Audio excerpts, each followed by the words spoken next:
I just want to share with you a letter that went out in 1959 on September 16th. Okay, this letter was sent to our entire congregation by Mrs. Marty Sowald and Mr. Al Shamus. And Shane. I wasn't there, you know. I was barely there. Dear congregant, you've heard of the mammoth project we're bringing to you between October 5th and 8th, known as Religious Emphasis Week. Needless to say that this is an unprecedented event in our community. In the words of our Rabbi Stavsky, this shall be a week of hisorurus, religious revival, bringing the message of God to all of us, so that we may stand before the Lord with rededicated spirit, penitence, and faith to receive a year of health and happiness. And those words hold true exactly 55 years later, continuously 55 years later, if I'm not mistaken. Today, Rabbi Stavsky innovated this program to make the period of time which we find ourselves in meaningful and relevant, translated to contemporary society, and that we stand in Aseret Shemei Tshuva, we gather tonight to glean a little bit of inspiration, so that we may go into the new year and Yom Kippur with on a high, if you will. So these stand together, and I was not there, but if anybody wants to know who was there, I actually have a record of every single person who signed in that week. For all of you know, Rabbi Stavsky was a meticulous note-taker, and everyone who signed in was there. So if anybody would like to see that after, it's pretty incredible. Or your grandparents. But that's fun. I want to recognize tonight, before we go on, I want to recognize Rabbi Henoch Morris, the Rosh Kollel, who's with us tonight, as well as the head of the Federation, Gordon Hecker, and the head of the Foundation, Jackie Jacobs. We really appreciate your presence here tonight. And without further ado, I will give you our speaker. We are very, very privileged tonight to have Charlie Harary.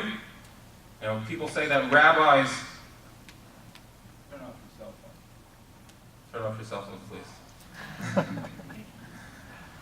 People say that, people have heard a lot from rabbis over the last few weeks, especially Rosh Hashanah, Yom Kippur coming up. So the good news is tonight's not a rabbi.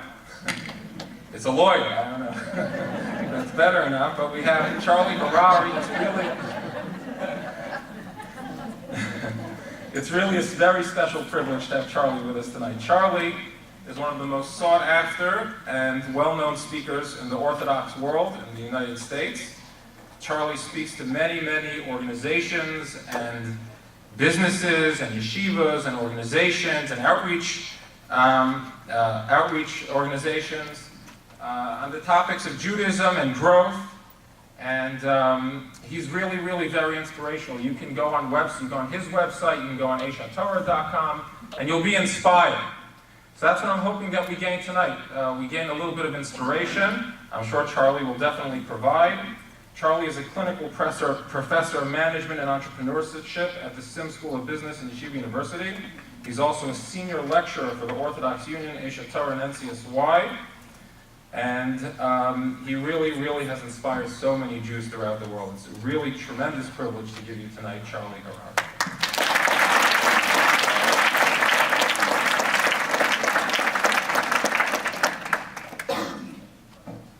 Good evening, everybody. Thank you so much for bringing me here. It's truly an honor to be here. I'll tell you a little bit before I start about why this is such a special night for me. When I was first starting, I got out of college, someone came up with this idea that maybe I should get involved with this organization called NCSY. I never heard of it before. In fact, I grew up in Brooklyn. I didn't even know anything existed beyond the Belt Parkway. I didn't realize there were communities out there. And someone said, why don't you go out to this region called Central East? I said, why? There's people in Detroit. I said, well, sure. So I get on a bus and I go 24 hours to Cleveland, Ohio. And I see some of the people that are sitting in the room right here. And I get there and it was amazing. People were dancing and singing and talking. I'd never seen this before. So I stay involved for the year. And I was in Columbia at the time and they were sort of telling me, like, it's time to grow up. Like, you're going to work for a big law firm. Like, you don't do outreach programs when you're a lawyer. And I got a job in a white shoe type law from Davis Polk and Morgwell. And that first week or two there, they said, it's been a pleasure you being a college guy, but it's time to, getting married. You have a real job now. No more getting involved in the community. So I said, maybe they're right. So I called up the regional director, who still at the time, Solly Friedman. And I said, thank you for the year or two of good times, but I'm out. He goes, what do you mean? I said, no, aren't you supposed to grow up and grow out of this stuff? So he goes, why don't you come back one more year? I said, fine, I'll give you one more year. And what we did that year was, we were in 3 locations. We were in Columbus, we were in Cleveland, and we were in Detroit. And I believe, though he'll deny it, he put me by people's houses that will show me that part of the responsibility of a Jew is to never leave a community. I don't care what you do for a living, you never leave a community. And the first person that he put me by was Rabbi Stavsky. I stayed by the Reverend Rebbitzon's house, I'll never forget it. I think it's up that way, if I remember correctly. And it was snowing, which is probably about right. And I woke up that morning, and I'll never forget, I expected the rabbi to be like, I don't even know who you are, you're a little kid, see you in shul. And he waited for me in the morning, and he made me some drink. I don't remember what it was in it. If it was root beer or some kind of soda with other things in it, whatever it was. When the rabbi says drink, I say sure. And then we took a walk to shul, and he told me about Shlomo Kalbach, and he told me about this community. And I remember getting to shul, my wife was in the women's section, and I remember seeing an individual who cared so deeply about other Jews. And I'll never forget that feeling, that Shabbaton right here. And over here they were playing music. And I said to my wife, I don't know if we can make it work and speak and work, but one thing that I know is I can never leave our community because I'm around people that show me what it's like to be a community member. And so I have a tremendous amount of gratitude to the Stavskys and to this community. And it's, in some ways, you don't know me, you've probably never seen me before, but it's like I'm coming home in a way. It's like a little bit of a homecoming here. So thank you for the opportunity. Thank you for being here. It's really...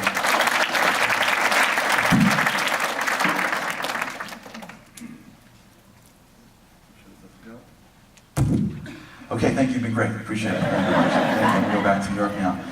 Now that we've made our connection. So let me just take this away from a podium. We can just talk regularly. So this is the period of time. My mother's a psychologist, which explains a lot, but that's for another conversation. And we talk a lot. And she tells me some of her tricks that she uses on her patients. Anyone who's in psychology knows this is one of the oldest tricks in the book. She tells me about one of the things she does called word association. She'll sit with somebody, and they have all these problems.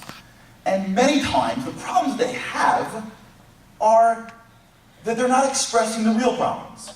And they're masking it with words or ideas. So what she'll do is say, I'm going to say a word, you give me your gut reaction. Don't think, no right answers. And she'll say, mother-in-law. Whatever comes out, comes out. And she'll say like all these words, and as a result, people will express how they really feel. If we were to play word association tonight, and I would say holiday, what would you say? Food. Food. Food. Good times. Drink. Food. Food. Right? Family, maybe, if they don't get in the way. Food. But what would we say for Yom Tov? We would think, having a good time and dressing nicely and eating well and the kids over the house and seeing your parents. We would picture, we would associate with fun. I would say Yom Kippur. What's our reaction? I can't wait for it to be over. It's almost over. Oh, no, I really care about it. Yeah, sure. Torture. I'm gonna get in a lot of trouble. I'm really not that great this year. Torture. Right? What's the best night of the year for the Jew? The night after Yom Kippur. Why? Because the largest part on the calendar is the next Yom Kippur. You know what I'm talking about? We all feel that way, right? You sit down after your second day, you're like, wow, I'm gonna do this for another year? I'm sorry, God, I mean, I really want to. Not. Am I wrong? Or is it just me? Our association, can I talk about that? Our association with Yom Kippur is not holiday. There's a famous Mishnah in Tanis that says the following. The rabbis teach us, Lo hayu yamim tovim liYisrael. There weren't any greater holidays for Israel. Techamisha asar ba'av, on the 15th of Av, which is the day that they would usually get together and get married. They were always into marrying off their kids then too. Nothing changes. and Yom HaKippurim. No better holiday than Yom Kippur. No better time. When you would go back to those rabbis and go, word association, holiday, they would go, Yom Kippur. And the question that I have for tonight is, are they serious? That like before TV, like that was fun? Like what happened? Really? How in the world can we understand that they were actually thinking that there was a holiday that was exciting called Yom Kippur? And how come our reaction to Yom Kippur seems to be meaningful? I got it. You want to tell me there were no more meaningful days? Okay. You want to tell me there were no more purposeful days? Okay. But no more happier days? What in the world are they saying? And how have we been so far from thinking this way? So I want to talk a little bit tonight about why Yom Kippur is arguably the happiest day of the year. And I hope that by the time we're done, we can understand a little bit what was in the minds of the rabbis when they said, holiday, top of the list, Yom Kippur. So let's talk about Yom Kippur. Because many of us think Yom Kippur is the day of the appellate court, right? Judgment, you show up Rosh Hashanah, and it's the trial court.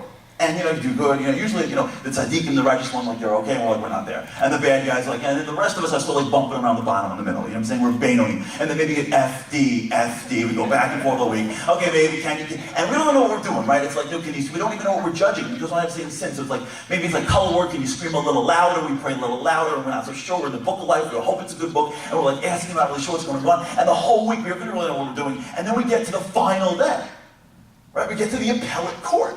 And then finally, at the appellate court, for those that are still left, God makes his final judgment. That's sort of how we see it, right? Does that make any sense? Why do we have appellate courts? When I was in law school, they taught us, very simply, in order to make sure you have a just society, you have to make sure there's something called checks and balances. You can't trust one court, because they may be biased, or they may be wrong. So you create courts on top of courts to check the work of those that are below them. But if God's the judge on the first court, and God's the judge of the appellate court, what do you need two courts for? It's the same guy on the bench. If he's God and he is all-knowing, he doesn't need an appellate trial. First day, he should have owned it. He knows exactly what he's doing. He calls us out. It should be like the morning of the first day of Rosh Hashanah, and we call it a day. We're in, we're out, Like it's game over. We need like an entire trial system. What's going on over here? So the answer is that Yom Kippur is not a day of judgment. Yom Kippur, no judgment takes place in Yom Kippur whatsoever. Yom Kippur is an entirely separate day. Yom Kippur is not a day of judgment, it's a day of atonement. And what do I mean? So there's a great rabbi named the Ramchal.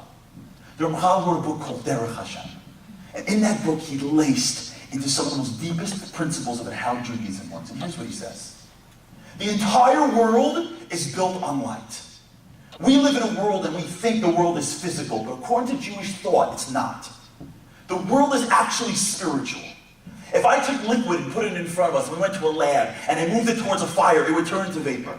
If I moved it towards a freezer, it would turn into ice. The properties are the same. Even though I'm moving them and they're changing, what's happening is the distance to fire changes how they look, although the molecules react differently to each other, but it's the same property, it's water. We live in a world that we think there's a spiritual world and there's a physical world. Not true. There's one world. As that person, that soul, gets closer to the source, to God, to light, the godly light, that thing feels like a soul. As that person is constricted and either more distant from God, it comes out and congeals into a physical form. But the world as we know it is just refractions of light. And the goal of the Jew, the goal of what we're trying to do with holidays, is that every single time period has a different light, a different property. For sometimes it's freedom, for sometimes it's knowledge, for sometimes it's repentance. And throughout the entire, in fact, every time of the day has different light, which is why the way we pray in the morning is different than night. The seventh day is different than the first six. The beginning of the month is different than the rest of the month. Because all we're trying to do is find the spiritual outlet to tap into the light, to change who we are. I'll never forget, my kid once asked me, Daddy, what's voltage? And I tried to tell him, here's how it works. We got plugs in the house. Back when I grew up, we actually plugged things in. Now everything plugs in just chargers. Back we actually plug stuff in the wall. And you can plug it in, and it'll turn on. But if I took the lights out of Yankee Stadium and brought it into our house, and I plug it in and it won't turn on. We may have electricity, but the voltage isn't high enough. There are moments throughout the year where we have very specific voltage. And our goal and our challenge is to figure out what that voltage is and tie into it, because if we could, we change. We somehow think that Judaism is commemorative, as if, like a long, long time ago, like for the first time in Jewish mother history, they thought of like getting out of Egypt as opposed to cooking bread, and like they forgot to bake the bread, so now we're stuck forever with bad bread. As if. I don't know. Why we need this for 8 days? I don't know, because mom forgot. Thanks, mom. Next time when you're about to leave jail, make sure you cook the bread earlier the night before so we have what to eat along the way. And so that's what we're doing in forever and ever, as if it's commemorative, but it's not. At that moment in time, it was something happened and light was shown.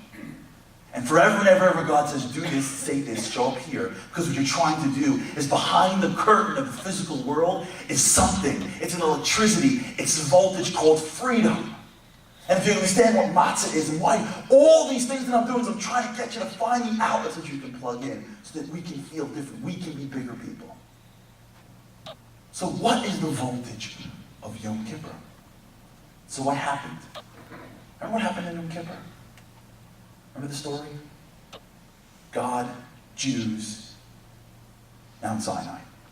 First ever real shidduch. Everything's going great. God goes, what do you think? And we go, I do. And he goes, awesome. And Moshe goes, here's the deal, guys. I got to go up the mountain. I'll be back in 40 days. Remember the story? Right? I come from a very interesting background. My father is from Syria. He's Sephardi. My mother is from Munkach. She's Ashkenazi. Which makes me a walking United Nations. With better resolutions. Everything that I eat either has rice in it or margarine. That's my life. So I get what's happening next. Here's what happens. Here's how I see the story. Moshe's up on the mountaintop. He's a little bit late. All the Ashkenazi Jews are going, where is he? He's late. He's late. Where is he? Where is he? He's late. He's late. And they're going to tell him that Moshe is Sephardi. And when you're Sephardi, if you're there on the same day, you're there on time. That's how